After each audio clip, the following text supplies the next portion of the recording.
الحمد لله وكفى وسلام على عباده الذين اصطفى أما بعد فأعوذ بالله من الشيطان الرجيم بسم الله الرحمن الرحيم لقد كان لكم في رسول الله أسوة حسنة وقال تعالى تبارك الذي بيده الملك وهو على كل شيء قدير الذي خلق الموت والحياة ليبلوكم أيكم أحسن عملا صدق الله مولانا العظيم وقال رسول الله صلى الله تعالى عليه وسلم من أحب سنتي فقد أحبني ومن أحبني كان معي في الجنة أو كما قال رسول الله صلى الله تعالى عليه وسلم মুআজ্জাজ হাজিরিন, আমি আল্লাহ পাক রব্বুল আলামিনের পবিত্র কালামের দুই জায়গা থেকে অংশ বিশেষ তেলাওয়াত করলাম এবং হযরত রাসূল করিম সাল্লাল্লাহু আলাইহি ওয়াসাল্লামের দুইখানা হাদিস শরীফ পাঠ করলাম। আল্লাহ পাক কুরআন শরীফ এবং হাদিস শরীফের কামিল হেদায়েত আমাদের সকলকে দান করেন। কোরআনে পাক এবং হাদিসে পাকের নূরে আমাদের জীবনকে সুন্দর করার, আলোকিত করার তৌফিক দান করেন।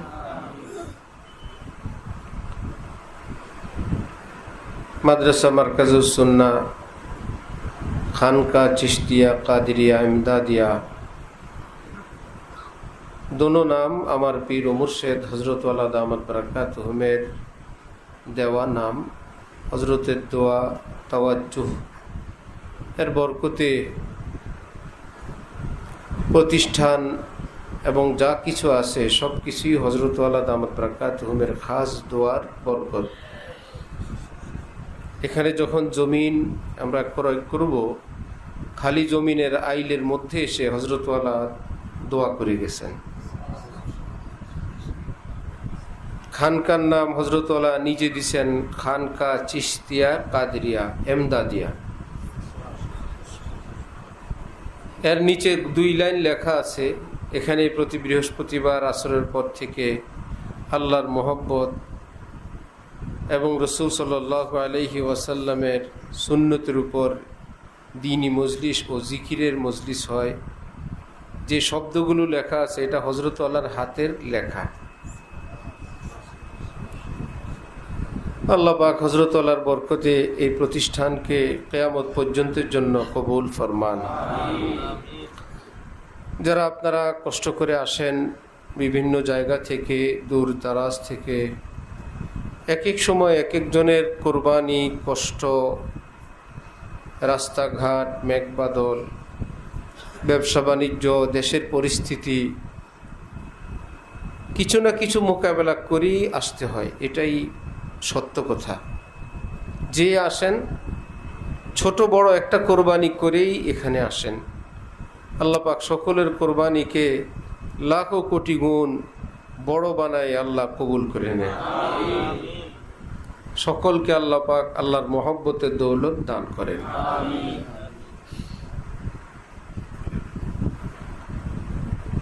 কোরআনে পাকে আল্লাহ পাক রব্বুল আলামিন বলেন, আমি তোমাদেরকে সৃষ্টি করলাম, তোমাদেরকে হায়াত দিলাম, হায়াতের পরে আবার মৃত্যু দিলাম, দুনিয়ার এই নিয়ম নিজাম, উদয় অস্ত ইত্যাদি দিলাম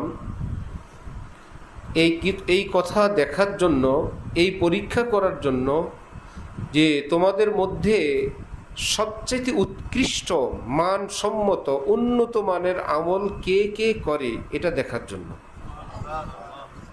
লিয়াবলুয়াকুম, যেন আমি তোমাদেরকে পরীক্ষা করি, আইয়ুকুম, তোমাদের মধ্যে কে আহসানু আমালা, উৎকৃষ্ট আমলকারী। তাহলে কি অর্থ হলো, আল্লাহ পাক আমাদের থেকে বেশি আমল চান না সুন্দর আমল চান? একটা কথা মুখস্থ করবো আজকে, কেমন? নামাজের রাকাত বেশি হইলে আল্লাহ খুশি, না 2 রাকাত সুন্দর হলে খুশি? খুব জলদি জলদি করে ভাই 8 রাকাত তাহাজ্জুদ পড়ি, একজনে পড়লেন, আরেকজনে খুব সুন্নত মোতাবেক যত্ন সহকারে 2 রাকাত পড়লেন। আল্লাহ বলেন 2 রাকাতের পুরস্কার বেশি।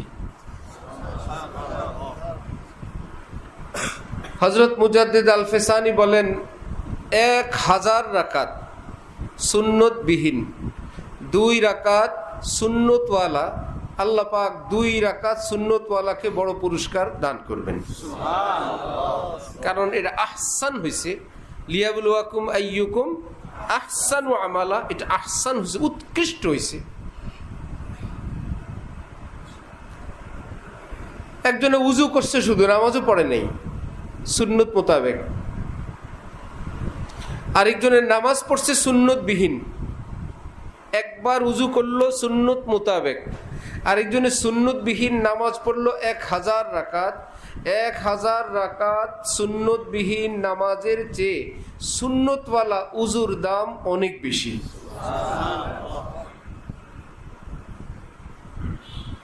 তাহলে আজকে থেকে আমরা একটা নতুন করে পুরাতন কথা, পুরাতন জিনিস নতুনভাবে সেটাকে আমরা আজকে থেকে মনে প্রাণে স্থির করব, জাগ্রত করব, স্মরণ রাখবো।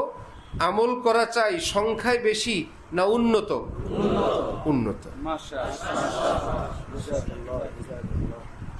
কারণ আমরা আমলটা হাদিয়া পাঠাই আল্লাহর কাছে, আল্লাহ আমি আপনার জন্য এটুকুন করলাম।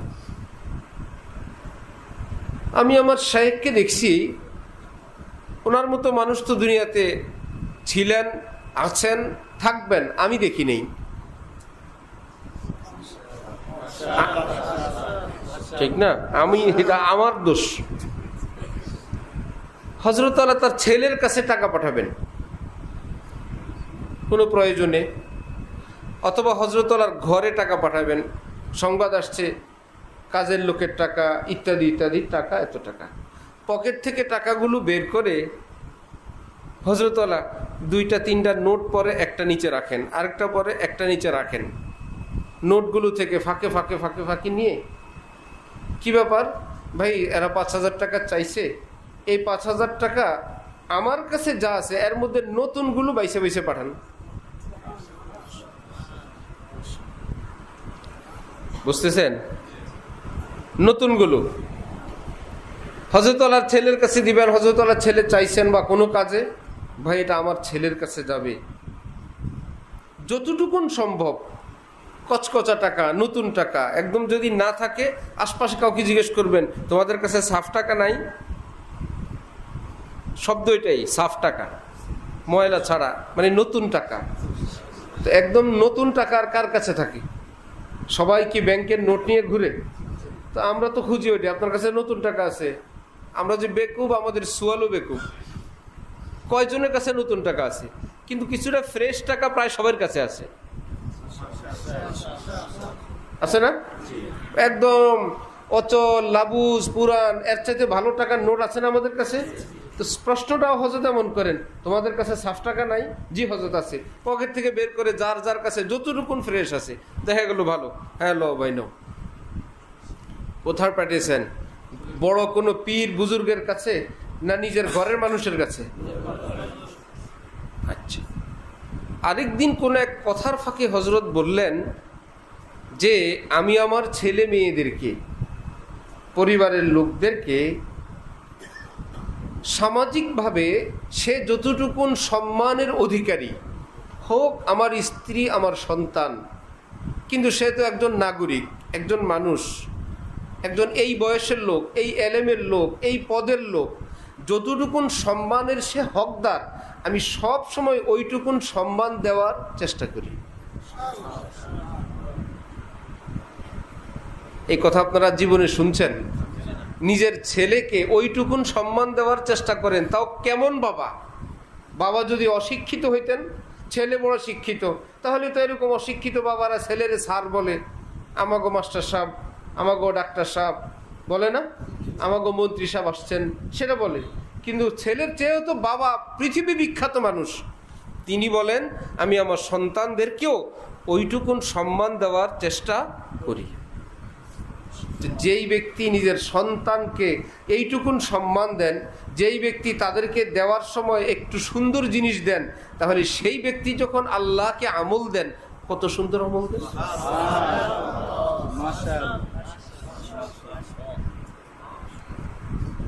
লিয়াবলুয়াকুম আইয়ুকুম আহসানু আমালা। হাকিমুল উম্মত হযরত থানভী রহমতুল্লাহি আলাইহি নসিহত করলেন, যে আমল তোমরা করো, আমল করার আগে একটা নিয়ত করবে, এই আমলের উসিলায় আল্লাহর সাথে যেন আমার মহব্বত বৃদ্ধি পায়। একটা হলো দায় সারা আমল, আমল করে দায় সারলাম। আরেকটু হলো এই আমলের উসিলায় আল্লাহর সাথে যেন আমার মহব্বত বৃদ্ধি পায়। এই নিয়তটা করার সাথে সাথেই আমলটা অন্যরকম হয়ে যাবে। কোনো রকম করলে হবে না, কারণ আমলের টার্গেট আল্লাহর সঙ্গে খাতির বাড়ানো। জেনতেন একটা দিলে তো মহব্বত হবে না। নিজের প্রিয়জনকে কোনো জিনিস উপহার দিবে, কোনো রকম দেয়, সর্বোচ্চ দেয়, যেন এই দেওয়াটা তার খুশির কারণ হয়। কোনো দিক থেকে কোনো কেউ নিজের প্রিয়জনকে হাদিয়া দেয়, হাদিয়ার খামটাও সুন্দর হয়, প্যাকেটটাও সুন্দর হয়। প্যাকেটটা কি হাদিয়া? হাদিয়া তো ভিতরেরটা। আরে ভাই তুমি কি বুঝবো, আমি যাকে দিব সে যেন প্রথম নজরে প্যাকেটটা দেখেই খুশি হয়ে যায়, যে এত সুন্দর, এত সুন্দর পরিবেশনা, মেহমানের জন্য এত সুন্দর আয়োজন কেন? এটা তো খাবে না, সব তো আমি ফেরত নিব। প্লেট, বাটি, দস্তরখান একটা হইলেই তো হয়, যে না এটা একটা মেহমানের সম্মান, আমি আপনার জন্য দামি সিরামিক্সের প্লেট, বাটি, জগ, গ্লাস, এই তো সেট, এই তো এটা ঢাকনাওয়ালা, এই তো এটা গরম থাকার ব্যবস্থা, আমরা সর্বোচ্চ ব্যবস্থা করি। এগুলো কি মেহমান খায়? এগুলোর কারণে কি তরকারি তার কাছে বেশি মজা লাগে? তারে খুশি করার জন্য, যেগুলো দেখলেই তিনি খুশি হবেন, তার মানে খাওয়ায়ও খুশি করব এবং পরিবেশন করেও খুশি করব। তাহলে একজন মানুষ যদি মেহমানকে খুশি করার জন্য কত বন্দোবস্ত করার পর এবার প্লেট নতুন, জগ নতুন, হটপট নতুন, সব কিছু নতুন দিয়ে, এগুলো আমল না, এগুলো হলো আমলের প্যাকেট।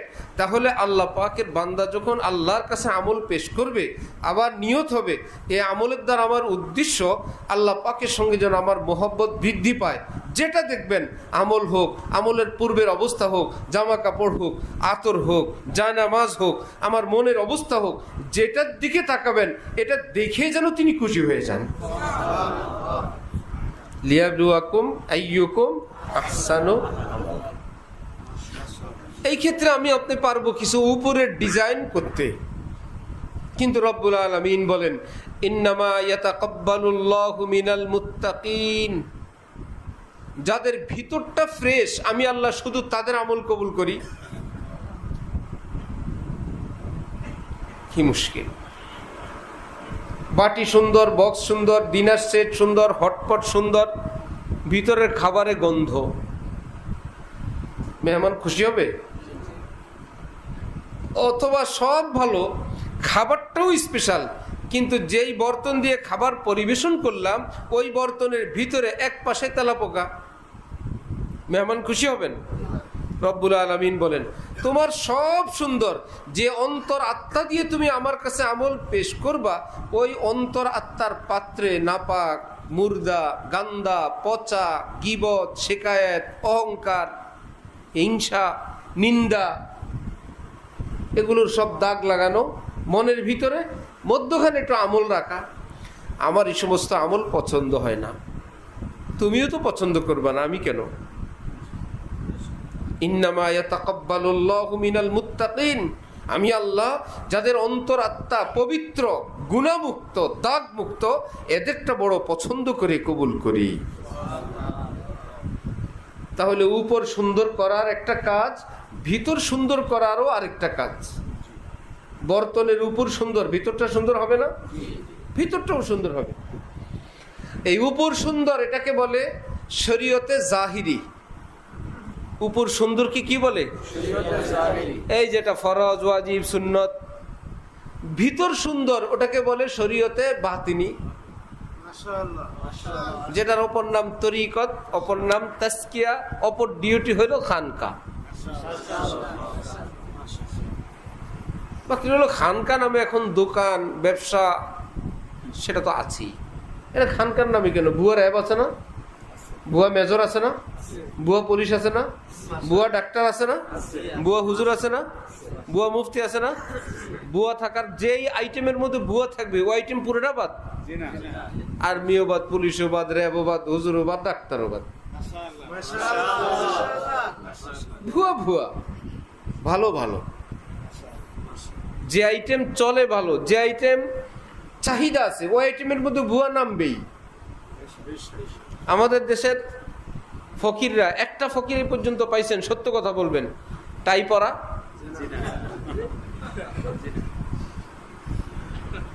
যে ভাই বেচারা টাই পরে ভিক্ষা করে, এটা পড়লে ভিক্ষা দিবে না।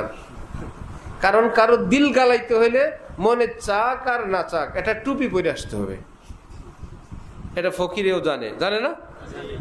ভোটের আগে যদি কেউ জুমার দিন, জুমার সময় আশপাশে কোথাও মিটিং করে, ভোট কমবে না বাড়বে, মনে চাক আর না চাক মসজিদে যাইতে হবে। এটা মুসলমান দেশ, ঠিক না? মুনাজাত, দোয়া, দুরুদ, তসবিহ, নামাজ এগুলা মানুষকে দেখাইতে হবে। এগুলা কি অরিজিনাল?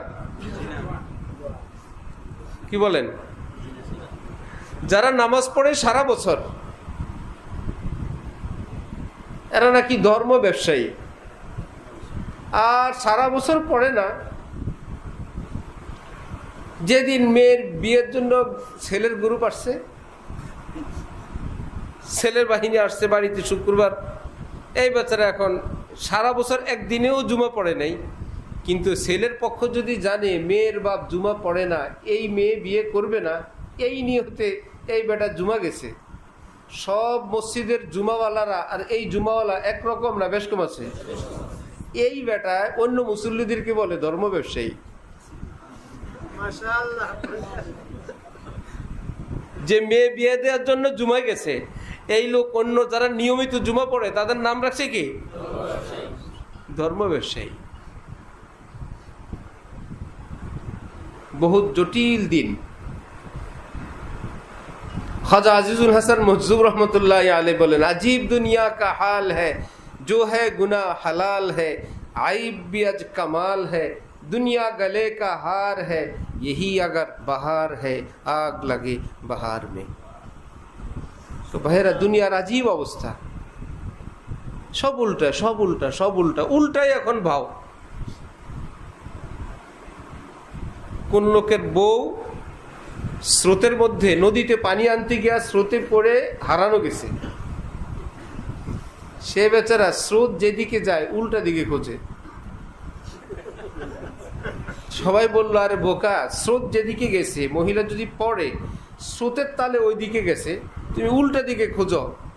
সে বলে, তোমরা বেশি জানো, সারা জীবন সে উল্টা করছে, আমার বিশ্বাস মরার পরে উল্টা দিকে গেছে।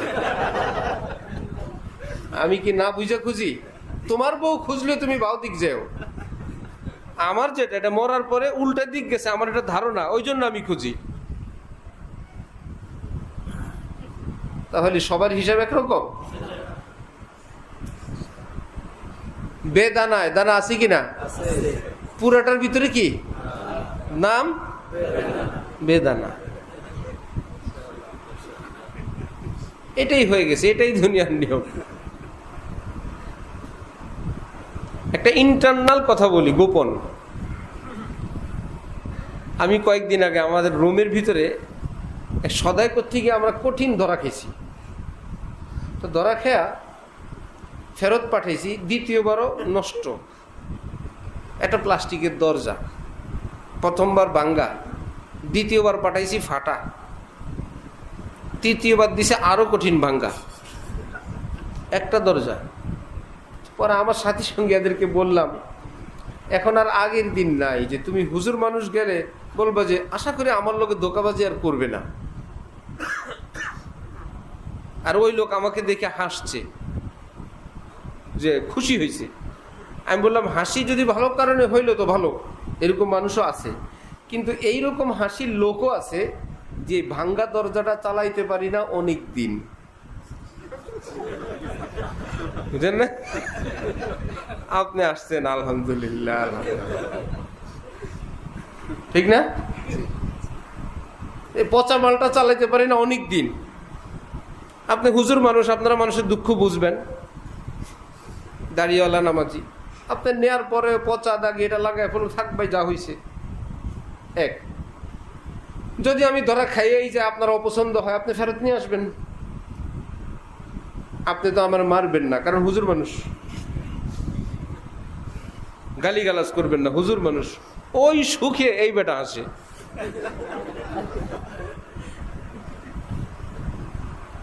পরিস্থিতি এমন না? এমন।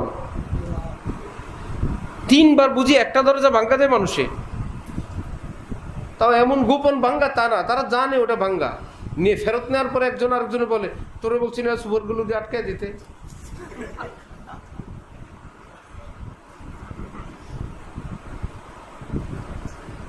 এখন এটাই চালাকি, যে এটা করতে পারে সেই ভালো, যেই ছেলেটা করতে পারে সেই বাবার কাছে হইলে সে ভালো ছেলে, ছেলেটা চালাক আছে, ভালো, ব্যবসা করে খাইতে পারবে। আর যেই ছেলেগুলো পারে না, বাড়িতে গিয়া মারে একটা পুত জন্ম দিছে, তুইও ব্যাকল, তোর ঘরে হইছেও ব্যাকল। এই দুনিয়া চলার মতো না। বহুত আশ্চর্য, বহুত আশ্চর্য। আল্লাহ আমাদেরকে দ্বীনের সহি বুঝ দান করেন। তাহলে যারা সারা বছর নামাজ পড়ে, এর মধ্যে একজনে জুমায় গেল, প্রতি জুমা পড়ে, এই লোক ধর্ম ব্যবসায়ী না যে আরেকজনকে দেখাইতে গেল? সে দেখানেওয়ালা অন্য নিয়মিত জুমাওয়ালাদের কি বলে? ধর্ম ব্যবসায়ী। কত সাবধানের দিন।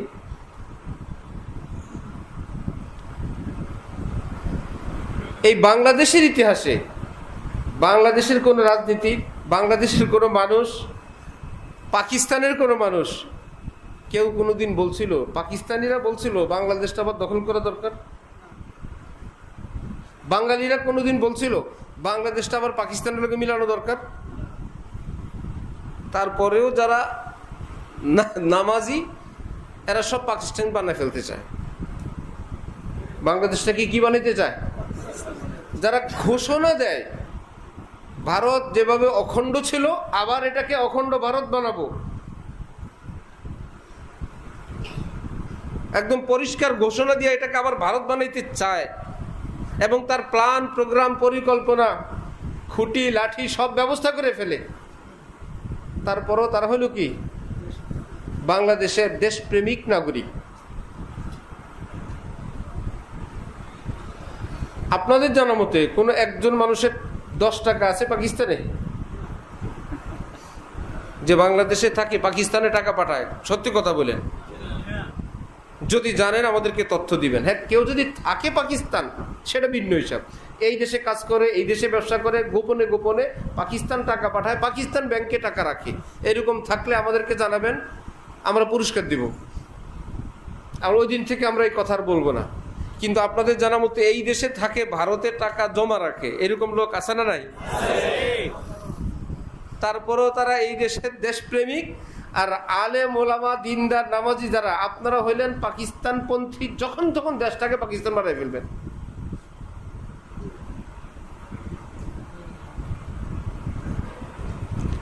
এবং হইতে হইতে হইতে হইতে এমন হয়ে গেছে, মনে হয় যেন এটা সত্য ঘটনা হয়ে গেছে। কোনো থানায়, যে কোনো একটা থানায় চোরের লিস্ট, ডাকাতের লিস্ট, নেশাওয়ালাদের লিস্ট, খুনির লিস্ট, দর্শকের লিস্ট, চোরা কারবারের লিস্ট, অস্ত্র আমদানি উৎপাদনের লিস্ট আছে না? অপরাধীদের একটা লিস্ট আছে। একজন খতিবের নাম আছে, আছে একজন আলেম, একজন মুয়াজ্জিন, একজন হাফেজ সাহেব, কোন রকম একজন আলেম, এরকম কারো নাম আছে? তারপরেও তারা জঙ্গি। তারপরে এই মানুষগুলো কি জঙ্গি? জঙ্গি অর্থ যোদ্ধা অথবা সন্ত্রাসী। যারা সন্ত্রাস করে, এতগুলো কাজ করে, যাদের লিস্ট থানায় থানায়, সকল গোয়েন্দা বিভাগের কাছে, সব জানে তারা, তারপরও তাদের নাম জঙ্গি। বলতে বলতে বলতে বলতে এখন মনে হয় এরকমই হয়ে গেছি, মনে হয় না হ্যাঁ আমরা কি করবো, আর আমরা জঙ্গির দল। মৌলবাদী বলতে বলতে শেষে মৌলবাদীর ব্যাখ্যা ট্যাখ্যা করে কখন আমরা মৌলবাদী, যা যারা মূলের সঙ্গে আছে আমরাই মৌলবাদী, যারা মূলে থাকে তারা কি মৌলবাদী? এটা কি তারা এই নিয়তে বলে না গালির নিয়তে বলে? ব্যাখ্যা করার দরকার কি? একটা সময় যদি এরকম হয় যে ভাই চালক যিনি, তারা ভালো চালক, শিপে আছেন, আপনি ঘুমাইলেও আপনার জিদ্দায় যাবে, জিকির করলেও জিদ্দায় যাবে, তেলাওয়াত করলেও জিদ্দায় যাবে, তাস খেললেও জিদ্দায় যাবে। সেটাই যদি পরিস্থিতি এমন হয় যে আপনি আমি যদি সজাগ সচেতন না থাকি, শিপের চালক এমন, আমি আপনি সচেতন না থাকলে আমাকে জিদ্দার পরিবর্তে আমাকে মস্কো নিয়ে যাওয়ার সম্ভাবনা আছে। ওই সময় কি ঘুমায় থাকা যাবে? এখনকার আগের মতন আর ভালো চালক না। যদি সুযোগ পায় এই সকল প্যাসেঞ্জার সহ জিদ্দা হজে যাবেন, এই জিদ্দার জাহাজ নিয়ে যাবে ইসরায়েল। আমাদের দেশের অবস্থা এক সময় একরকম ছিল, এখন আর আগের মতো নেই। যদি সুযোগ পায় আপনার আগা থেকে গোড়া পর্যন্ত, পরে জানবেন আপনার জমিনও আপনার নাই, ঘরও আপনার নাই, বাড়িও আপনার নাই। ভারতের মুসলমানদের আছে কিছু? ইসরায়েলি মুসলমানদের আছে কিছু? কিছুই নেই, যে তারা সেখানে থাকারই যোগ্য না। ভারতের মুসলমানরা থাকারই অবস্থা নাই, সিরিয়াল যা ভাঙতেছে। কারণ তারা এরকম ব্যবসায়ীরা, রাজনীতিবিদরা, সমাজকর্মীরা, স্কুল কলেজওয়ালারা, সাধারণ মুসলমান যারা, তারা শুধু দিন আনি দিন খায়। নিজেদের ধর্মীয় ঐতিহ্য এবং ধর্মের মুরব্বীদের সঙ্গে দিনই শিক্ষা নিয়ে আমরা কাদের কথায় উঠবো বসবো এটা ঠিক করে নেই। সরকার পতন হইল,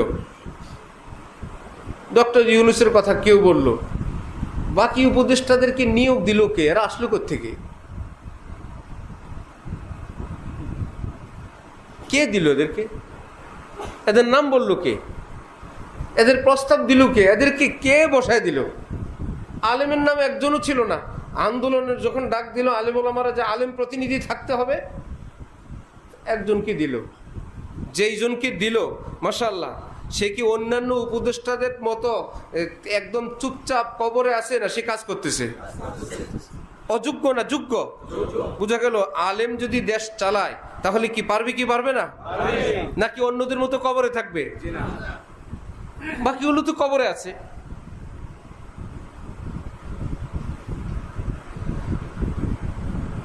ইসলামের বিরুদ্ধে যদি কথা বলেন পত্রিকায় নাম আসবে।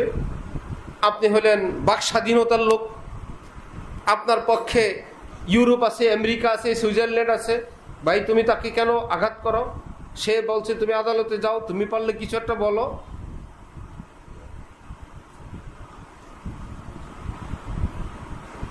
মুসলমান দেশ, মুসলমান আইন শৃঙ্খলা রক্ষাকারী বাহিনী, হিন্দুওয়ালাদের পূজার পোশাক গলায় পরে তাদের সঙ্গে শরীক হওয়া লাগবে কেন?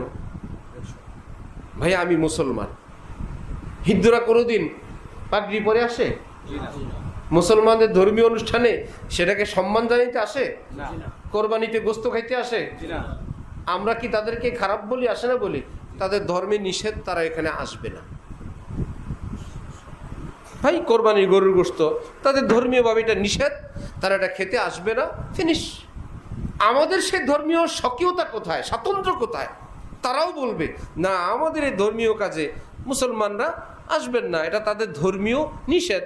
আমাদের সঙ্গে তাদের কারো ঝগড়া নাই, বিবাদ নাই, কিন্তু আমরা যেরকম তাদের গরুর গোশত খাওয়াতে যাই না, এটা আমাদের ধর্মীয় ব্যাপার।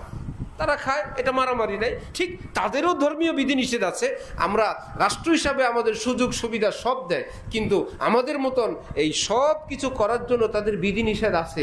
এই জন্য আমাদের যারা রাজনীতিবিদ, তাদের কি এই আলেম আছে? হিন্দুরা হিন্দু ধর্মের উপর থাকার জন্য ওই এলেম আছে। মুসলমান ধর্মে থাকার জন্য কি নাই? এলেম নেই। ছোটবেলা থেকে এইভাবে পড়ানো হয়েছে। হিন্দুরা যারা হিন্দু, তারা তাদের ঠাকুর চিনে, মেজো ঠাকুর চিনে, বড় ঠাকুর চিনে, তাদের একদম হেড অফিস ইন্ডিয়া পর্যন্ত সব জানে। জানে কি না?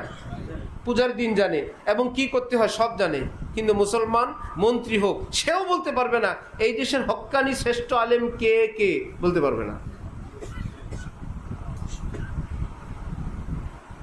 যে ভাই আমি বিপদে পড়লে কোন আলেমের কাছে যাব? ভাই ধর্মীয় ব্যাপার, এটা আলেমের ব্যাপার। যে আমার একজন, এই দেশে তো 10 জন আলেম আছে, 20 জন আলেম আছে, কেউ নেই।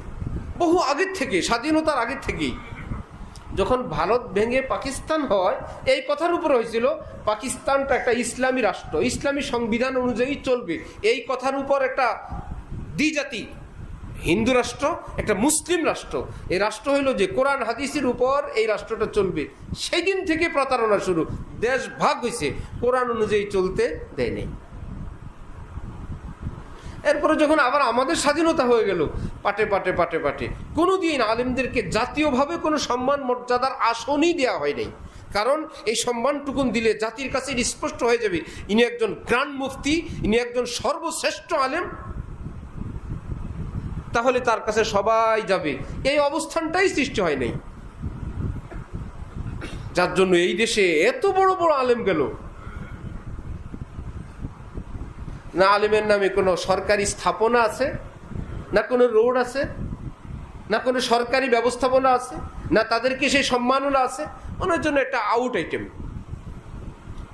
নাস্তিকের নামে রোড আছে, মুরতাদের নামে রাস্তা আছে, মুরতাদের নামে মিলনায়তন আছে, মুরতাদের নামে এভিনিউ আছে, তাদের কি জীবিত রাখার। আবার তাদের মৃত্যুবার্ষিকী রাষ্ট্রীয়ভাবে পালন করার ব্যবস্থা আছে, তাদের সেই কালচারটাকে জীবিত রাখার জন্য সব কিছু আছে। একজন আলেমও যায় না এরকম, একজনও হইল না এই দেশে। Master plan. অথচ এইরকম উপদেষ্টাদের মধ্যে যদি 10 জন উপদেষ্টা আলেম হইতো, আফম ও খালিদ যদি 10 জন হইতো, 5 জন হইতো, কি ক্ষতি হইতো দেশের? আফম ও খালিদ কি অমুসলিমদেরকে সব পূজা বন্ধ করে দিছে? সব কি মুসলমান হওয়ার জন্য চাপ দিছে? ভাই তোমরা তা তোমাদের ধর্মীয় অনুষ্ঠান পালন করো। এই জন্য কাজের লোক এবং ধর্মীয় ব্যক্তিত্ব, ধর্মীয় শিক্ষা, এটাকে মাস্টার প্ল্যান করে একটা ঐচ্ছিক, একটা পিছনের জিনিস, একটা নিচু জিনিস, এটা আন্তর্জাতিকভাবে এবং আমার দেশীয় একটা চক্র আছে, কোনোভাবে যেন উঠতে না পারে। পত্র পত্রিকায়, মিডিয়ায় আল্লামা আহমদ শফির ইন্তেকাল, এই কোনো রকম না দিলে নয়। এমন একজন ব্যক্তি কোনো রকম একটু দিল, বাকিগুলো আর কে মরে কে বাঁচে কোনো খবর নাই। হ্যাঁ, নষ্টামি করে চিত্র জগতে, শুটিংয়ের জগতে বহু ছেলের চরিত্র নষ্ট করছে, বহু মেয়ের চরিত্র নষ্ট করছে, বহু মানুষের ঘর ভাঙছে, বহু মানুষকে পরকীয়া শিখাইছে, বহু মানুষকে যৌন নষ্টামিতে লিপ্ত করছে। এইরকম লোক যখন মৃত্যু হয়, বড় বড় মানুষরা, পত্র পত্রিকাওয়ালারা, মিডিয়াওয়ালারা এমন ভাবে দেয় যে তার মৃত্যুতে জাতি একটা বিশাল রত্ন হারাইল। কারো শোকবাণী, কারো পৃষ্ঠা, কারো ঘন্টা ঘন্টা, কোথায় এখন তার লাশ আছে। কোন আলেমের, সে যদি হাজার হাজার মুহাদ্দিসও রেখে যায়, হাজার হাজার দেশের নাগরিকও রেখে যায়, সৎ নাগরিক, যাদের লিস্ট থানায় নাই, এরকম মানুষ তৈরি করে গেছেন। বরং মানুষ তৈরির কারিগর রেখে গেছেন। শুধু মানুষ না, মানুষ তৈরির কারিগর, তাদের নাম নাই, ঠিকানা নাই। বিদেশ থেকে টাকা এনে বা দেশীয় কোনো অর্থায়নে লুপাট ফাঁকে কিছু ছেলে মেয়েদেরকে এক জায়গায় কি এটা শিশুপল্লী, এখানে শিশুদেরকে ফ্রি খাওয়ানো হয়, এতিম মা বাবা নাই যাদের তাদেরকে খাওয়ানো হয়। তাদেরকে রাষ্ট্রীয়ভাবে কি দেওয়া দরকার, যে জাতীয় পদক দেওয়া দরকার। তিনি 200 জন এতিমকে অনাথকে লালন পালন করেন তার নিজের টাকায়। বিদেশ থেকে টাকা আসে 2000 জনের, খাওয়ায় 200 জনকে। অথবা 200 জনের জন্য যেই পরিমাণ আসে সেই পরিমাণের মধ্যে বহু রকমের দুর্নীতি হয় খাওয়া দাওয়ায়। এই ছেলেগুলো যেখানে এরকম শিশুদের লালন পালনের সমাজ কল্যাণের আছে, কয়টা সেখান থেকে মানুষ হয়ে বেরিয়েছে? যে সরকারিভাবে খাওয়া পড়া ব্যবস্থা শিক্ষা দেওয়ার পর সেখান থেকে বের হয়েছে বিসিএস ক্যাডার, সেখান থেকে বের হয়েছে সচিব, সেখান থেকে বের হয়েছে এসপি, সেখান থেকে বের হয়েছে প্রধান শিক্ষক, সেখান থেকে বের হয়েছে সচিব। দেখাইতে পারবেন কেউ? কোন রকম জীবন খেয়ালে বড় হওয়ার পর বেশ বড় হয়ে গেছে, তাদেরকে ছাড়ছে না। সেখানে শিক্ষা আছে না, দীক্ষা আছে না, পরিবেশ আছে না, চরিত্র শিক্ষা আছে। চরিত্র নষ্টের খবর তো আসতেই থাকে, তারপরেও তারা সমাজের মস্ত বড় সেবক। এক একটা মাদ্রাসা, এক একটা কওমি মাদ্রাসা, 1 টাকা সরকারের অনুদান নাই। গরিবের বাচ্চা আসছে, যা দিতে পারবে দিচ্ছে, দিতে পারবে না দিতে পারবে না। সমস্ত 3 বেলা খাবার, শুধু কি খাওয়ায় না, পড়ায়ও। কোন রকম পড়ায় না, হাফিজ বানায়। খালি হাফিজ না, আলেমও বানায়। আলেম বানায় না, মুফতিও বানায়। কেমন মুফতি? দুর্বল না শ্রেষ্ঠ? এদের কোনো অবদান সমাজের উপর নাই। মনে হয় যেন এরা বিদেশি নাগরিক পড়ায়। যে একটা সমীক্ষা এই দেশের মাদ্রাসাগুলো, তাহলে কি পরিমাণ গরিব ছেলেদেরকে তারা নিজস্ব অর্থায়নে, এই মাদ্রাসা কমিটি, এই মাদ্রাসার শিক্ষক, এই মুহতামিম জনে জনে জনে জনে যোগাযোগ করে চাল লাগবে, ডাল লাগবে, তেল লাগবে, কত রকমে ব্যবস্থা করে করে করে করে এই ছাত্রগুলোকে খাওয়ায় পড়ায়। সমাজে এদের কোনো অবদান নাই? যেগুলোকে পড়ায় এগুলো কি চোর ডাকাত হয় না আদর্শ নাগরিক হয়?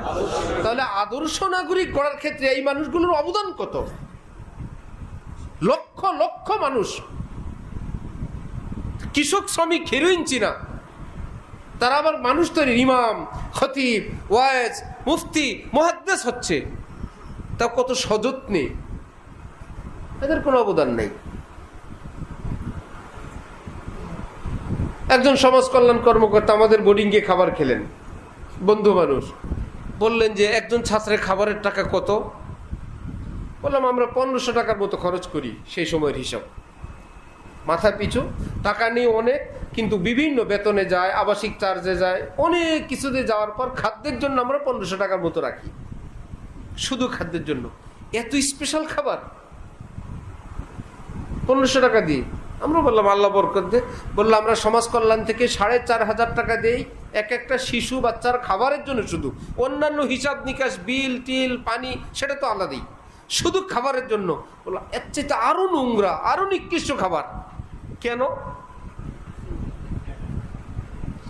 বললাম সেখানে কি এক চোরে নেয়? যে লেখে সেই চোরে নেয়, যে আনে সেই চোরে নেয়, যে বাজার করে সেই চোরে নেয়, তেলওয়ালা চুরি করে, তরকারিওয়ালা চুরি করে, প্রতিদিন চুরি করে, লুন চুরি করে, বাবুর্চিরা এনে দেয়, বাবুর্চি চুরি করে। এত চোরের পরে যে ওই শিশুগুলো এক মুঠ খানা পায়, এটাই তো আল্লাহর রহমত, এটাই তো রহমত। মাদ্রাসার কাজ, আমাদের মাদ্রাসার জন্য গ্যাস লাইন সরকারিভাবে মঞ্জুর হয়েছে। গ্যাসের লাইন বন্ধ, বন্ধ মানে আবাসিক বন্ধ, শিক্ষা প্রতিষ্ঠান, হসপিটাল, কারাগার এরকম কিছু জায়গা আছে, এটা বন্ধ না। অনুমোদন হয়েছে, পাস হয়েছে, আমরা পাইপ টাইপ আনছি। এখন অল্প কিছু কাজ বাকি আছে সরকারি, রুট কাটিং, রুট কেটে লাইন নিবে, এটা ফাইল নড়ে না।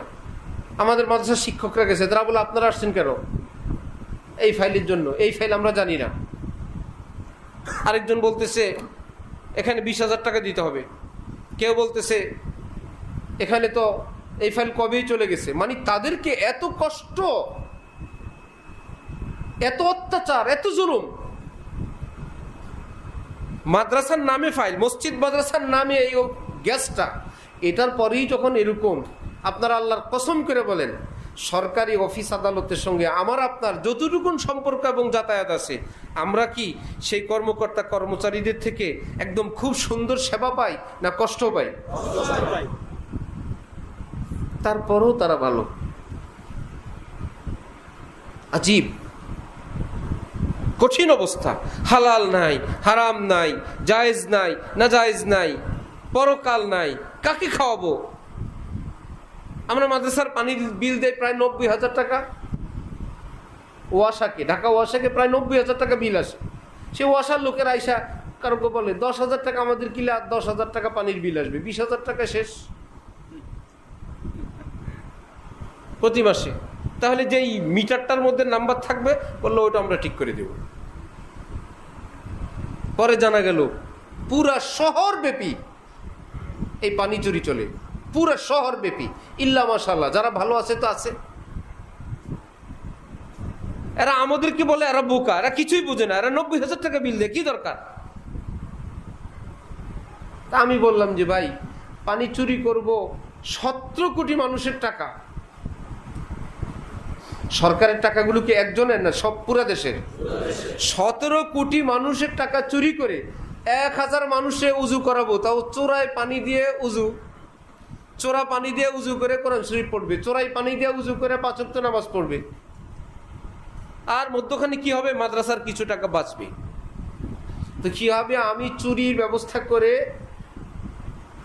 17 কোটি মানুষের হক নষ্ট করে মাদ্রাসার কিছু টাকা বাঁচায় কবরে গেলে আমি কবরে আযাবে, মাদ্রাসার অ্যাকাউন্টে টাকা আমি আযাবে। আমার এই মাদ্রাসার টাকা বাঁচানোর জিম্মাদারি আমি না। মাদ্রাসার টাকা খরচ হোক, 17 কোটি মানুষের হক তারা পেয়ে যাক, হালাল পানি দিয়ে উজু করুক, বরকতের মালিক কে? আল্লাহ।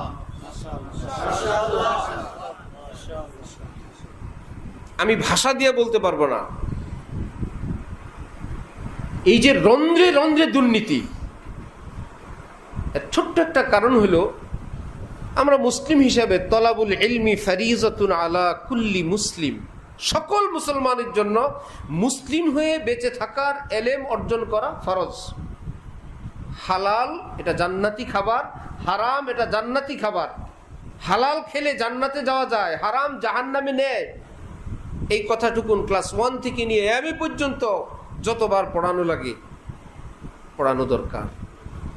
এই কথা পড়ানো দরকার। আলাম ইয়ালাম বিআন্নাল্লাহ ইয়ারা। হে দুর্নীতিবাজ, হে চোর, ডাকাত, তুমি কি জানো না আল্লাহ তোমার দিকে তাকায় আছেন? তোমার এই কলম, তোমার এই লেখা, তোমার এই সংখ্যা, আল্লাহ পাক তোমার দিকে তাকায় আছেন। বিআন্নাল্লাহ ইয়ারা ফেলে মুজারে। সে কি জানে না আল্লাহ পাক তার দিকে দেখতেছেন, দেখে আছেন? মুসলমান মনে করে না, ধরলে দুর্নীতি দমন কমিশন ধরবে, বেঁচে গেলে আমি বেঁচে গেলাম। কবর একটা জায়গা আছে, আমার আমল নামা একটা ব্যাপার আছে। এই আকীদা কি যারা চুরি এবং দুর্নীতি করে, এই মনের মধ্যে এই কথা কি তাদের স্পষ্ট ইয়াকিনী ভাবে বসা না হালকা? শিক্ষা ব্যবস্থা থেকে ওই এলেমটা উঠে দেওয়া হয়েছে। যারা সিনেমা করে, যারা নাটক করে, নাচ গান করে, বিভিন্ন শিল্পী গোষ্ঠী করে, কনসার্ট করে, মদ করে, জিনা ব্যভিচার করে, এরা সবাই সাংস্কৃতিক কর্মী। এদের পৃষ্ঠপোষক আছে, এদের মন্ত্রণালয় আছে, এদের ডোনেশন আছে, এদের সরকারের পক্ষ থেকে এদের জন্য বিভিন্ন জায়গায় নাট্যমঞ্চ, এদের জন্য অনেক টাকা পয়সা, দেশ বিদেশে সফরের ব্যবস্থা আছে। এবার জিনার শিকার হও, ব্যভিচারের শিকার হও, চরিত্র ধ্বংস হও। বিয়ে একটা জায়গায় 10টা হোক, বিয়ে ছুটে যাচ্ছে, পরকীয়া লিপ্ত হইতেছে। এটা কি দেশের জন্য রহমত না গজব? গজব। কিছু আলেমরা বলতেছে দেখেন সবকিছুর লিমিট আছে, অশ্লীলতা করা যাবে না, আনন্দ ফুর্তি শরীয়ত সম্মত যেটুকুন এইটুকুন করা যাবে। নারী ভিন পুরুষের সঙ্গে অবাধ মিলামিশা করতে পারবে না, অবাধ অবস্থান করতে পারবে না। এরা হইল নারী বিরোধী, এরা হইল নারী উন্নয়ন বিরোধী। আলেমদেরকে এটা মোটামুটি মুখস্থ করে ফেলছে। আলেম মানে হইল নারীর উন্নতি তারা চায় না, তারা নারীর উন্নতি চায়। একদিন এ কথা বলে না যে কিসের থেকে নারীরা ধর্ষণের শিকার, কিসের থেকে ঘর ভাঙ্গা, কিসের থেকে ঘরে ঘরে এই স্বামী স্ত্রীর মধ্যে অমিল, কি কি কারণে সেটা খোঁজার কেউ নাই। যারা সেই উস্কানি দিয়ে ঘর ভাঙতে ভাঙতে ভাঙতে ভাঙতে অনেক মেয়ে এমন এখন পাওয়া যায় যারা বিয়ে বসতে রাজি না। মায়ের কষ্টের জীবন দেখছে, খালার কষ্টের জীবন দেখছে, ফুফুর কষ্টের জীবন দেখছে, বোনের কষ্টের জীবন দেখে এই ছোট্ট মেয়েটা এখন বলতেছে আমি বিয়ে বসবো না, আমি নিজের পায়ে নিজে দাঁড়াবো। কারণ পুরুষ মানুষ পানি জালেম, তার এটা মুখস্থ হয়ে গেছে। কিসের কারণে এগুলো ঘটলো? কেউ কারণ খুঁজতে যায় না। যে কারণ খুঁজে সেটা নিরসনের জন্য যায়, তারা হলো নারী বিরোধী, নারীদের শত্রু। তাদেরকে কঠিন হস্তে দমন করা দরকার। জিনা, ব্যভিচার, উপেন অবস্থান, রাত দিন মদ, সেটা যারা খোলা রাখতে চায় তারা হলো নারীবাদী, তারা হলো নারী পক্ষ, তারা হলো নারী স্বাধীনতার লোক।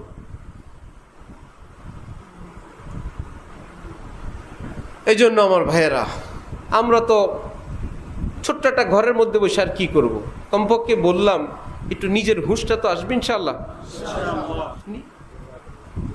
শিক্ষা ব্যবস্থা কত করুন, সমাজের অবস্থা কত করুন, মিডিয়াগুলোর অবস্থা কত করুন, আন্তর্জাতিকভাবে আমাদের উপর দৃষ্টিভঙ্গি কত করুন। একটা সরকার গেল, আরেকটা সরকার আসবে। এখন কোন ধরনের সরকার? কিছুটা ইসলাম মাইন্ডের সরকার আসবে, উপদেষ্টাও যদি হয়। এর মধ্যে একদিন দুই দিনে খেলা খেলে কোত্থেকে কতগুলো চোর, বাটপার, মরা, আদা মরা, নাস্তিক, এই যে উপদেষ্টা পরিষদ হয়ে গেল। এদের প্রস্তাব দিল কে? নাম দিল কারা? কারা কোত্থেকে? বুঝে গেল আমরা যাইটাকে দেশ দেখি, এটার উপরে আরেকটা দেশ আছে, বুঝেন নাই? ওই দেশের উপর আবার আরেকটা দেশ আছে আমাদের অদেখা। সবাই আমাদেরকে নিয়ে খেলাধুলা করে, আমাদেরকে ব্যবহার করে, আমাদেরকে মিথ্যা মিথ্যা মিথ্যা প্রলোভন দেয়। আল্লাহ আমাদেরকে, আমাদের দেশের মানুষদেরকে হেফাজত করেন। এই দেশের মানুষ আমরা মনে হয় না, হুজুর হইলে আর দেশের নাগরিক থাকে না। যদি হুজুর হয়ে যায়, উনি দেশের নাগরিক হওয়ার থেকে নাগরিকত্ব 50% হয়ে যায়। সমাজের জন্য উনি না, উনি দেশের জন্য না, উনি এলাকার জন্য না, উনি গ্রামের জন্য না, উনি তো হুজুর। কে গ্রামের জন্য? যে ছেলে মেয়েদেরকে একত্রে নিয়ে একটা নাচ গানের অনুষ্ঠান করলো, সে হলো সমাজকর্মী, সে দেশের জন্য কিছু করতে পারবে। এর মধ্যে যদি সে নেশার ব্যবসাও করে, অস্ত্রের ব্যবসাও করে, সন্ত্রাসীও করে, চাঁদাবাজিও করে, এতে অসুবিধা নাই, সে সমাজের সবার সঙ্গে মিশে আছে। আর আমাদের দেশের মানুষদের এমন এক অবস্থা, কোনো এলাকায় কিছু দুষ্ট লোক একটা গলির মধ্যে দাঁড়ায়া হঠাৎ কোনো মানুষ এই পথ দিয়ে পার হবে, যে কেউ, এখন এক বেটা ঢুকছে এখান থেকে, এই তুমি এই পথে আসছো কেন? এটা পথ, এদিক থেকে যে কেউ যাইতে পারে, আমি আসছি কেন আসলাম? এমন এক অবস্থা। এখন বললো তোমার শাস্তি, হয়তো তুমি 100টা কাঁচা পেঁয়াজ খাবা অথবা 100টা জুতার বাড়ি খাবা। আশ্চর্য কথা, এমন একটা ভাবসাব 8-10 জন মিলে তারে ধরছে। সে ভাবলো যে ভাই জুতার বাড়ি কে খায়, কাঁচা পেঁয়াজ হালাল জিনিস, যত কষ্টে হোক। বললো আমি 100 পেঁয়াজ খাবো।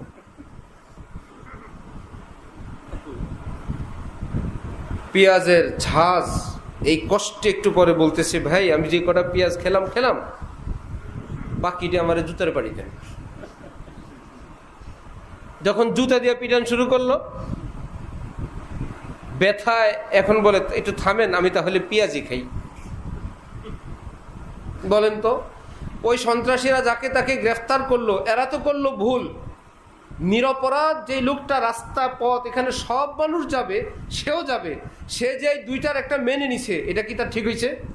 সে বলার দরকার ছিল আমি জুতাও খাবো না, পেঁয়াজও খাবো না, আমার ইচ্ছা আমি এই পথে যাব, আমি স্বাধীন মানুষ, ঠিক না? আমাদের দেশের লোকেরা জুতা পেঁয়াজের জন্য ঠিক হয়ে গেছে।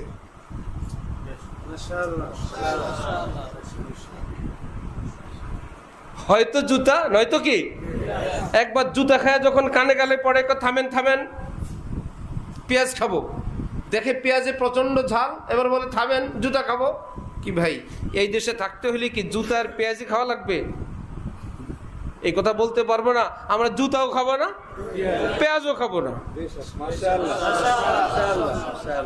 আমার ইচ্ছা আমি কি করবো? মনের জন্য না, দুইটার একটা খাওয়াই লাগবে। এক লোক এক বিশাল বড় মাদ্রাসা পরিদর্শন করে গিয়া হুক্কা অভ্যস্ত, সে হুক্কা খায়, তার আব্বা খায়, তার দাদা খায়, তার মায় খায়, তার বাড়িতে সবাই হুক্কা খায়।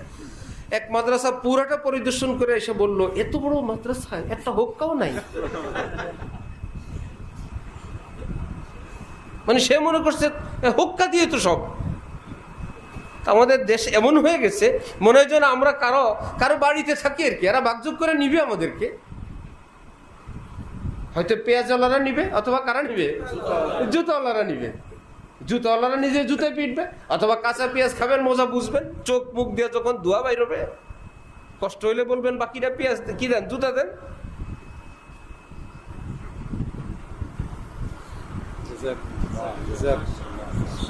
সময় মতন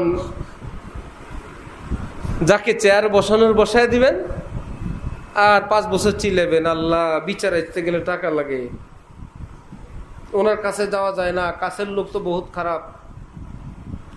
আবার আশপাশ থেকে কয়েকটা শয়তান আছে, জোয়ান আছে, বুড়া শয়তান যদি বুড়া হয় তাহলে কি ভালো হয় না পাকা শয়তান হয়?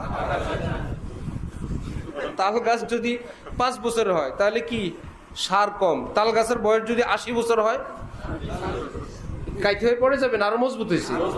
তওবা করে যদি বুড়া ভালো না হয়, এই শয়তানি সহ যদি বুড়া হয়, তাহলে বুড়ার শয়তানের মধ্যে কি পিএইচডি হয় না?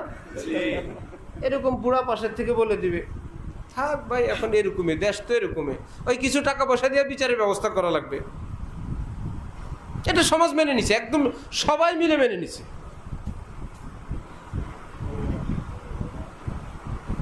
এবার যে টাকা বেশি দেয়, এবার দুনো পক্ষের টাকা খায়, অথবা 2 গ্রুপ 2 পক্ষের টাকা খায়।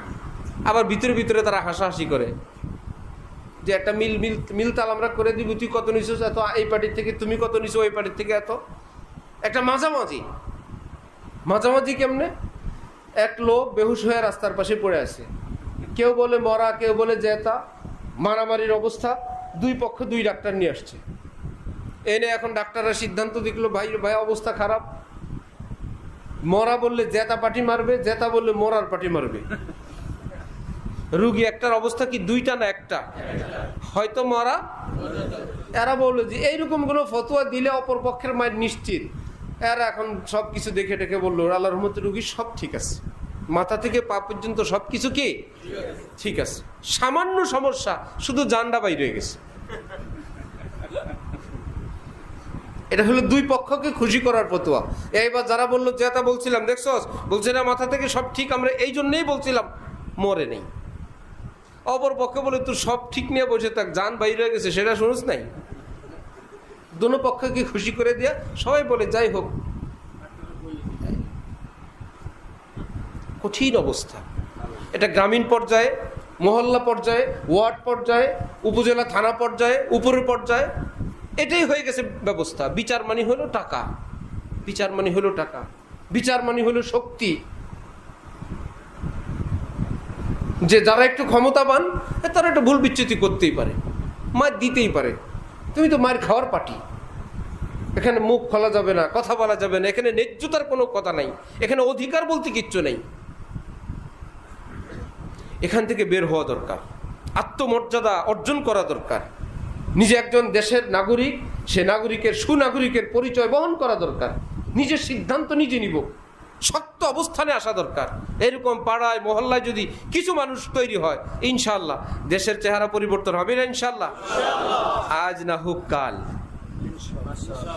নদীর পাড় ভাঙে এক ঢেউয়ে ভাঙে, জি না, ঢেউ বেচারায় বছর বছর ঢেউ দিয়ে আঘাত করতেই থাকে। ঠিকই যখন সময় আসে বিশাল বিশাল অট্টালিকা ভেঙে পড়ে, আঘাত করতে থাকবো হক নিয়ে, সত্য নিয়ে। অন্যায়ের প্রাসাদ ভেঙে পড়বে ইনশাআল্লাহ।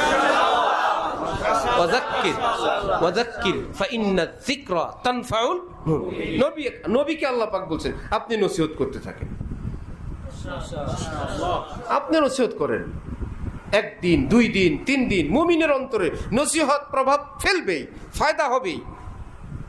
এখন এমন হয়ে গেছে, মৌলবী বাণী হলো, মৌলবী শুধু নামাজ রোজা নিয়ে থাকবেন। হ্যাঁ, আমরা চুরি করব, ডাকাতি করব, নষ্টামি করব, টাকার ভাগ করব, মদের ব্যবসা করব, জিনা ব্যভিচার করব। কি মুক্তিযুদ্ধ স্মৃতি অথবা মুক্তিযুদ্ধ সংস্কৃত অনুষ্ঠান 1 মাস ব্যাপী মেলা চলবে, জিনা চলবে, নেশা চলবে। যেহেতু মুক্তিযুদ্ধ নাম আছে, এটা হালাল। কত বড় শয়তানি দেখছেন? যেহেতু ওটার নামে, হ্যাঁ আপনি মাহফিল করবেন, আপনার বহুত অফিস থেকে আপনাকে পারমিশন আনতে হবে। কালচারটা কোথায় গেছে? এটা মুসলিম দেশে। ভারতে হিন্দুদের ধর্মীয় কোনো ব্যাপার নিয়ে সরকারের কাছে কোনো আবদার আছে, কোনো আবেদন আছে? দেশটা হিন্দু অধ্যুষিত, এখানে আবার কি আছে? এই দল সেই দলের ব্যাপার আছে, হিন্দু ধর্ম নিয়ে কোনো কথা নাই। আমেরিকায় খ্রিস্টানদের কোনো খ্রিস্ট ধর্ম নিয়ে কোনো আন্দোলন আছে? ভাই এই দলও খ্রিস্টান, সেই দলও খ্রিস্টান।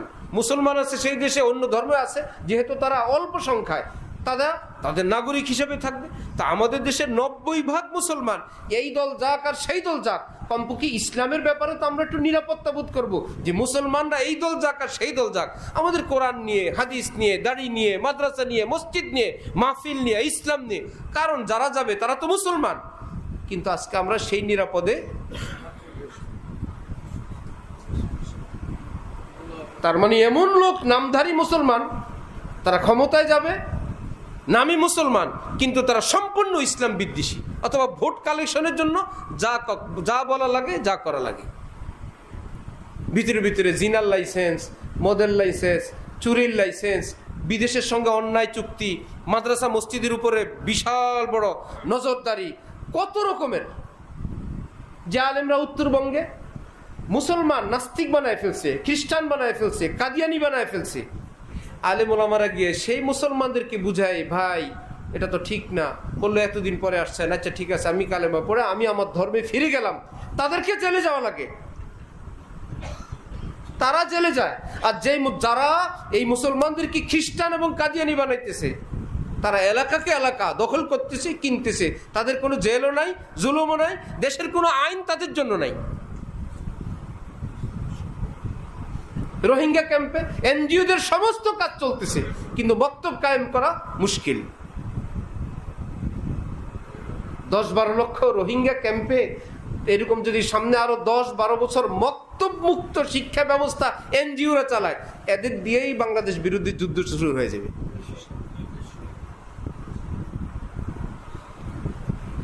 সংবাদ আসছে বাংলাদেশে এক লোক হারানো গেছে, সে পাকিস্তানে সেনাবাহিনীর হাতে টিটিপি নামে সে সেখানে নিহত হয়েছে।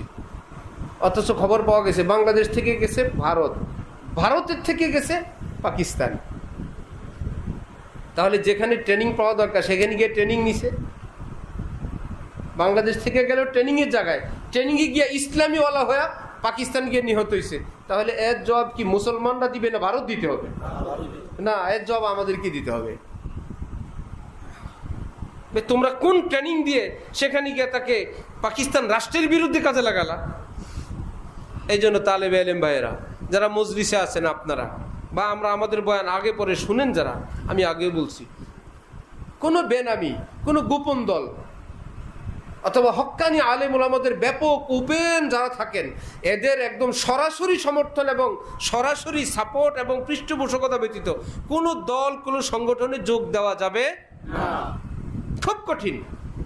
এই দেশে ইহুদিদের দল আছে, খ্রিস্টানদের দল আছে, কাদিয়ানিদের দল আছে, ইহুদিদের দল আছে, অমুসলিমদের দল আছে, বহু রকমের ইসলামের নামে। বহু আগে হাদিসের বাজার যখন গরম, মানুষ হাদিস শুনলেই কথা শুনে। আমাদের উস্তাদরা শুনেছেন, এক লোক বাজারে গেছে বেগুন বেচতে, কেউ বেগুন নেয় না। এক সাথী দুষ্ট বললো, আরে মেয়ে বেগুন বেচা এতক্ষণ লাগে? হাদিসের এক অর্থ হইল নবীর হাদিস, আর হাদিসের শাব্দিক অর্থ হইল কথা। হাদিসের শব্দের অর্থ কি? কথা। সে বললো তুই একটা জালিয়াতি কর, তুই বলবে বাইরে একটা হাদিস শুনেন, তোর নিয়ত হবে কি বাইরে একটা কথা শুনেন। কিন্তু যারা শুনে তারা কি মনে করবে? হাদিস।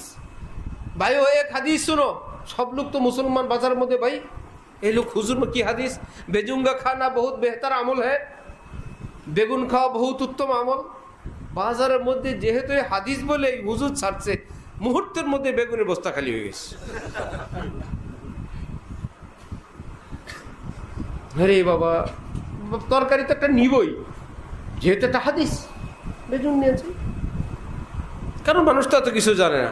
আমাদের দেশে সহজ মুসলমান একটা লোক এসে যদি সারা বছর নষ্টামি করে, নষ্টামিদের সর্দারি করে, একবার এসে যদি বলে, আমাদের দেশের মানুষ এতটা সহজ সরল, থাক আমাদের নেতা উনি, সে কে, তার কালচার কি, তার গোড়া কি, সে কি চায়, সে কোন দলের, কোনো কিছুই জানার প্রয়োজন নেই। এই জন্য আল্লাহ পাকের কাছে দোয়া করব, নিজেরা নিজেদের পরিবার পরিজন আপনজন ছেলে সন্তান তাদের ব্যাপারে সচেতন থাকবো, তাকে কোথায় পড়াই কোথায় দেই এই ব্যাপারে খেয়াল রাখবো। হাকিমুল উম্মত হযরত থানভী নফরাল্লাহু মারকাদাহু বলতেন, তোমাদের ইংরেজি শিক্ষিত ছেলেদেরকে আমাদের কাছে আনবা, আমি ওয়াদা করলাম নামাজের কথা বলবো না, দাড়ির কথা বলবো না, পায়জামা টাকনোর উপর উঠতে বলবো না। হযরত থানভী তো মুজাদ্দিদ ছিলেন, তিনি জানতেন আরে আমাদের সঙ্গে যোগাযোগ হলে কমপক্ষে তো ছেলেটা নাস্তিক হবে না, বেটা নাস্তিক হবে না, আজ হোক আর কাল হোক নামাজি হয়ে যাবে, দাড়িওয়ালাও হয়ে যাবে, কোরআনওয়ালা হয়ে যাবে। এখনো তো চাপাচাপি করবে না, আসবে না, এখন এমনি আনো। আমার হযরতুল্লাহর কাছে বিভিন্ন ভার্সিটি ছেলেপেলে আসে, দুইটা আছে ঢাকা বিশ্ববিদ্যালয় থেকে, ইচ্ছা করে আসে। হযরত বলে এতদিন আসো, শয়তান টুপি কই তো গো, টুপি টুপি করে আসছে। পরের জুমে আবার টুপি নেই, কারণ টুপি ছাড়া থাকলে হযরত ডাক দেন চুল ধরে দুইটা লাগান, হেরা আসে দুইটা খাইতে। হযরতের জন্য একটা ফুলের তোড়া নিয়ে আসেন। হযরতওয়ালা চামেলি ফুল খুব রাখেন। ভাই ভাই এই যে মহব্বতটা, তারা দেখতেছে এই হুজুর ভালো, কিচ্ছু বলে না, দাড়ির কথাও বলে না, চুলের কথাও বলে না, একদম সবাই আমরা সাদা জামা পায়জামা আর গেঞ্জি আর একটা প্যান্ট পরে আসে গেল, কতগুলো বড় চুল, টুপিও নেই, হযরতওয়ালা রুমে বসে আছে, আসতেছে। এই যে একটা মহব্বত, এটা দামি। একদিন সেই কানবে, সেই নামাজি হবে, সেই বলবে আমি আলেমদের কাছে দেখছি তাদের কত উদারতা, কত আখলাক, অমুককে এটা বলছেন, অমুককে এটা বলছেন, আমার সামনে হাজার স্মৃতি তার অ্যাকাউন্টে জমা হচ্ছে না, হাজার হাজার স্মৃতি। আর আমি আপনি হলে আগামী সপ্তাহে একদম দাড়িওয়ালা টুপিওয়ালা হয়ে আসবা, সে বললো সালামুন আলাল মুরসালিন, আজও গেলাম কালও গেলাম। তাহলে হাজার হাজার যে দ্বীনি রত্ন তাকে ট্রান্সফার করার একটা ব্যবস্থা ছিল, সেটা বন্ধ হয়ে গেল না। আমাদের অবস্থা হলো এরকম গরম ওয়াজ এবং নগদ ওয়াজ। যে কোনোভাবে মুসলমানদেরকে মাদ্রাসার সঙ্গে জোড়ান, স্কুল কলেজে ছেলেদেরকে জোড়ান, দ্বীনি মা বোন যারা আছেন অন্যান্য মেয়েদেরকে দ্বীনের সঙ্গে জোড়ান, কোনো না কোনোভাবে একটা উৎসূত্রে জুটতে জুটতে একদিন না একদিন আসবেই। সবাই তো আর হুজুর হবে না, সব পিসাব সাইকুলাদিস হবে না, এই দেশের নাগরিক হবে, বিভিন্ন পদে পদে পোস্টে পোস্টে যাবে। এরা যদি আলেম মুখী হয়, এরা যদি মাদ্রাসা মুখী হয়, এরা যদি পরকাল মুখী হয়, দেশে শান্তি হবে, চুরি কমবে, দুর্নীতি কমবে, জিনা ব্যভিচার কমবে। তাহলে দেশে কি গজব হবে না রহমত আসবে? আল্লাহ আমাদেরকে দ্বীনের বুঝ দেন, আল্লাহ আমাদেরকে এবং আমাদের দেশের সকল মানুষকে দ্বীনের সহি বুঝ দান করেন। শুরুর কথা আবার বলে শেষ করি, আল্লাহ আমাদেরকে শেষ করছেন আমল বেশি করার জন্য না সুন্দর করার জন্য? সুন্দর করতে হলে জানতে হবে যে কেমনে আমল সুন্দর হয়। এক এক জিনিসকে সুন্দর করার এক এক পদ্ধতি। গাড়ির ডেকোরেশন আর বাড়ির ডেকোরেশন একটা গাড়ি কিনছেন, আপনি এটাকে সুন্দর করবেন, আপনি জানেন যে ভাই সুন্দর ফিটিংস এবং সুন্দর টাইলস এবং ভালো হাই কমোড দিলে বাড়ি সুন্দর হয়, এগুলো কিনে আপনি গাড়ির সামনে নিয়ে আসছেন, কারণ এগুলো সুন্দর করার জিনিস, এগুলো বাড়ির, গাড়ির না, ঠিক না? এবার আপনি কতগুলো কসমেটিক্স কিনে নিয়ে আসছেন বাড়ির জন্য, বাড়ি সুন্দর করবেন, আলতা, lipstick, lip liner, eye liner, makeup, এগুলা বাড়ির না নারীর? এগুলা নারীর। মাশাআল্লাহ মাশাআল্লাহ। নারী সুন্দরের জন্য এই কসমেটিক্স, বাড়ি সুন্দরের জন্য এটা, গাড়ি সুন্দরের জন্য সেটা, আছে কি না? এক এক জিনিস সুন্দরের এক এক সিস্টেম। আমল সুন্দর করার সিস্টেম, জীবন সুন্দর করার সিস্টেম হযরতে মুহাম্মদুর রাসূলুল্লাহ সাল্লাল্লাহু আলাইহি ওয়াসাল্লাম। আল্লাহ পাক বলেন নবীকে আমার ভীষণ সুন্দর লাগে। তোমরা যদি কেউ সুন্দর হইতে চাও নবীর মতন সুন্দর হয়ে আসো। আমার এই ডিজাইন বড় পছন্দ, এই চেহারা পছন্দ, এই দাড়ি পছন্দ, এই জামা পছন্দ, এই চুল পছন্দ, এই হাঁটা পছন্দ, এই মুনাজাত পছন্দ, এই রুকু পছন্দ, মুনাজাতও পছন্দ, এই চুপ থাকাও পছন্দ, কথা বলাও পছন্দ, এই মুস্কি হাসিও ভীষণ পছন্দ। আমার নবীকে আমার অনেক ভালো লাগে। কেউ যদি আমার কাছে ভালো হইতে চাও নবীর মতো নকল করো, ওয়াদা করলাম আমি তোমাকেও ভালোবাসবো। তাহলে আমল সুন্দর করার জন্য পদ্ধতি সুন্নতের তরিকা মানে থাকবে। সুন্নতকে এই সুন্নত বললে সুন্নত হয়ে যাবে না শিখতে হবে? কোন আমলে কি সুন্নত, কোন আমলে কি সুন্নত, কোন আমলে কি সুন্নত শুরু করবে ইনশাআল্লাহ। আল্লাহ পাক তৌফিক দান করুন। ওয়া আখিরু দাওয়ানা আলহামদুলিল্লাহি রাব্বিল আলামিন। বসছিলাম একদম 8:30টার নিয়ত করে, 8:30টায় ছুটি দিয়ে দেব। হ্যাঁ, পানি দেওয়া আগে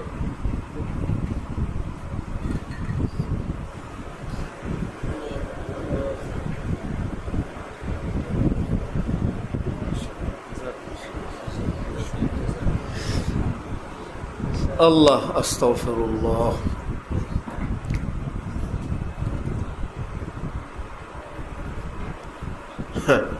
কোন এলাকায় ইমাম সাহেবের ছেলে হয়েছে, অনেক লোক নামাজ ছেড়ে দিছে। কার দুনিয়া কারে ভালো মনে করবো?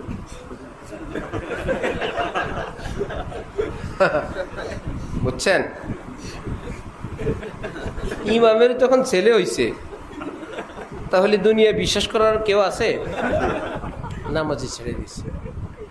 ওই লোকদের ধারণা যেরকম, ইমাম যে হবে তার বউ হবে না, সংসার হবে না, বেডিও কাছে যাবেও না, এ হবে ইমাম।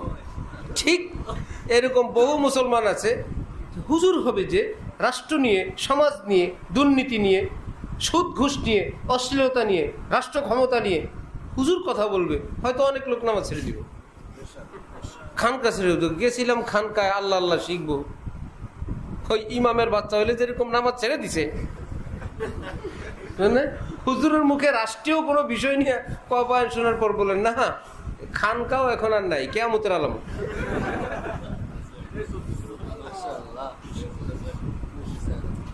বহুত খারাপ না, ইমাম বহুত খারাপ ভাই। রাসূল সাল্লাল্লাহু আলাইহি ওয়াসাল্লাম এই পৃথিবীর রাষ্ট্র পরিচালনার সর্বোৎকৃষ্ট উদাহরণ এই পৃথিবীতে রেখে গেছেন। সাহাবাই কেরাম, হজরত ওমর, হজরত আবু বকর, উসমান, আলী রিজওয়ানুল্লাহ তাআলা আলাইহিম আজমাইনরা, উমর ইবনে আব্দুল আজিজরা এই পৃথিবীতে এই উম্মতের এবং কল্যাণ রাষ্ট্র যেটা, জনগণের অধিকার যেটা, স্বাধীনতা যেটা, সার্বভৌমত্ব যেটা, দেশপ্রেম যেটা, দেশের সম্পদ রক্ষা করা যেটা, নাগরিকের হক যেটা, সেটা তারা প্রতিষ্ঠা করে দেখাই গেছে। আমাদের মুফতি ফজলুল হক আমিনী রহমতুল্লাহ আলাইহি যখন এমপি সাহেব ব্রাহ্মণবাড়িয়ার, ওনার এলাকার লোকেরা, ছেলেরা বলে এই কি আপনি আপনার পক্ষ থেকে দিলেন? বললো যে না, এগুলো তো প্রতি বছর বাজেট হয়, ওই বাজেটে কিছু খেলাপেলার সামানপত্র আসছে, এই যে ক্রিকেটের, এই ফুটবলের, এই যে টাকা নাও। বললো এটা কি এই প্রথম? বললো না, এই প্রতি বছরের বাজেট হয়। এরা বলে জীবনের প্রথম শুনলাম আমাকে বলের টাকা সরকার দেয়, আগের বল গেল কই?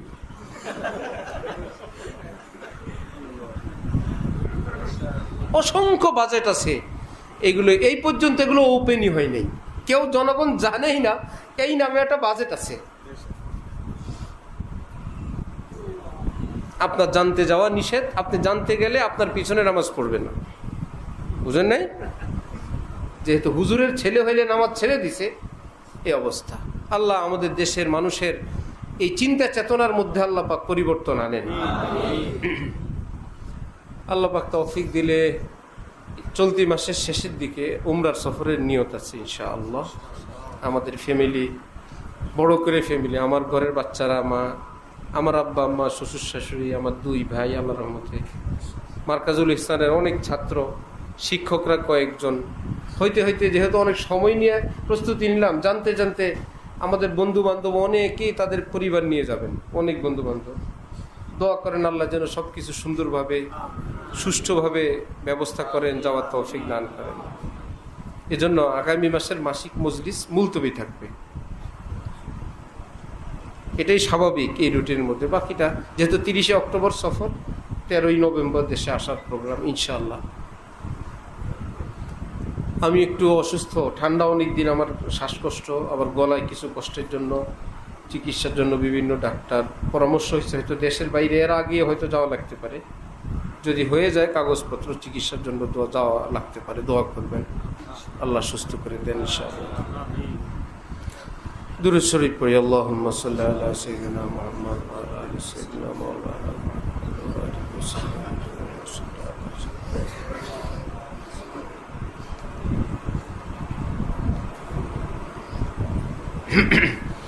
আলহামদুলিল্লাহ রাব্বিল আলামিন ওয়াসসালাতু ওয়াসসালামু আলা রাসূলিল কারীম।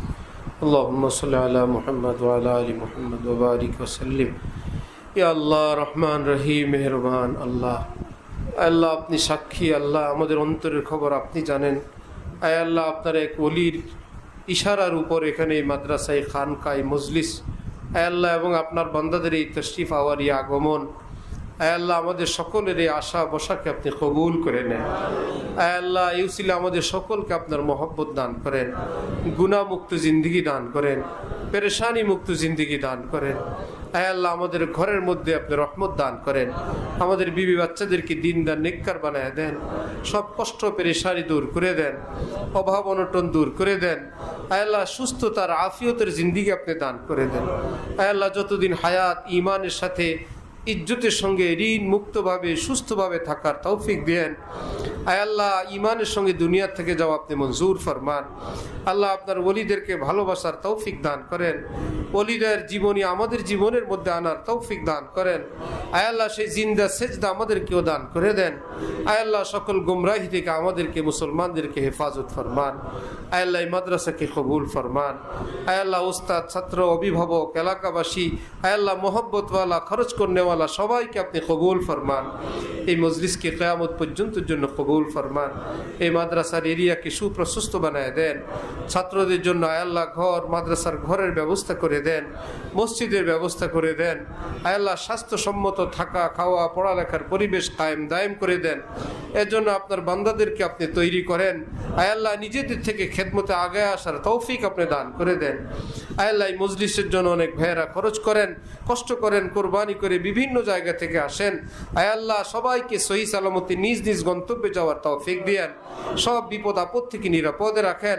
আয় আল্লাহ, সকলকে তার ঘরের আপনজন প্রিয়জন সহ দিনদার আল্লাহওয়ালা হিসেবে কবুল করে নেন। আল্লাহ, আয় আল্লাহ, আমার পীর ও মুর্শিদ হযরত আল্লাহর হায়াতে খুব বরকত দান করেন, সুস্থতার সাথে আয় আল্লাহ আফিয়তের সাথে বরকত দান করেন।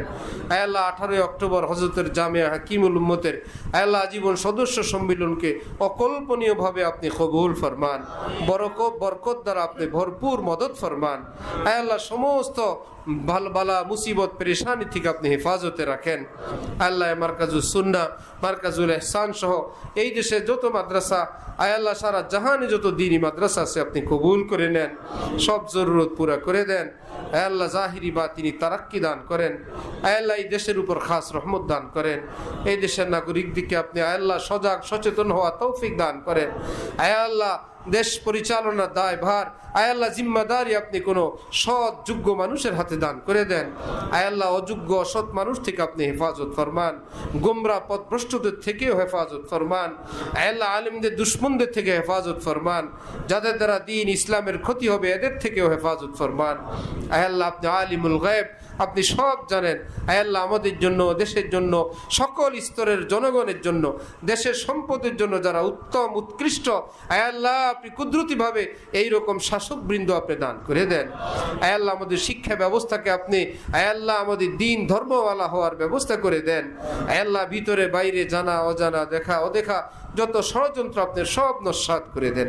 আমাদের দেশকে সুবিশাল বানায় দেন, শক্তিশালী বানায় দেন, ঋণ মুক্ত করে দেন। আয় আল্লাহ, আয় আল্লাহ, যারা ভুল পথে উপার্জন করে আয় আল্লাহ এই পথ পরিহারের তৌফিক দান করে দেন, হালালভাবে রুটি রুজির ব্যবস্থা করে দেন।